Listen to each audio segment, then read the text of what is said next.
In this video, we're going to look at the borders and contents of the cubital fossa. The cubital fossa is a triangular-shaped depression found at the anterior aspect of the elbow joint. The cubital fossa is formed between two landmarks that I'll mark here, the lateral epicondyle and the medial epicondyle. These are landmarks on the humerus.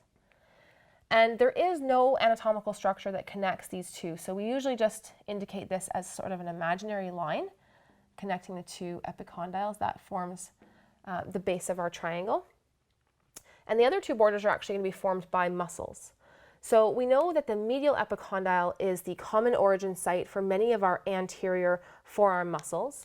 The specific muscle that forms this border is pronator teres.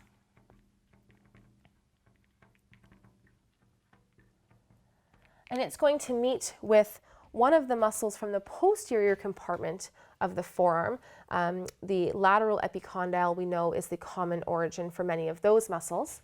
And this muscle that forms this border is brachioradialis.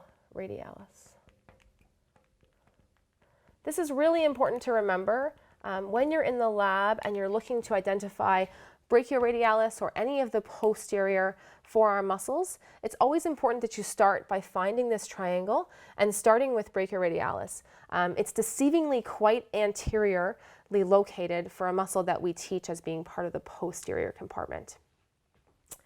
So there are the borders of the cubital fossa, fairly simple. The next thing we're going to do is mark the contents. And we're going to start from lateral and work our way medial. We're just going to do this very, very schematically so that you know the order of these structures. So the first structure here is T for tendon. Specifically, this is the tendon of biceps brachii. The next structure is an artery. And coming from the upper limb or the arm, this will be the brachial artery.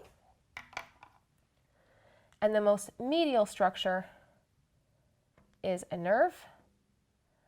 And you will remember that the nerve traveling with the brachial artery is the median nerve. So we can use the little mnemonic TAN, tendon, artery, nerve, as we read from lateral to medial to remember the order of these contents.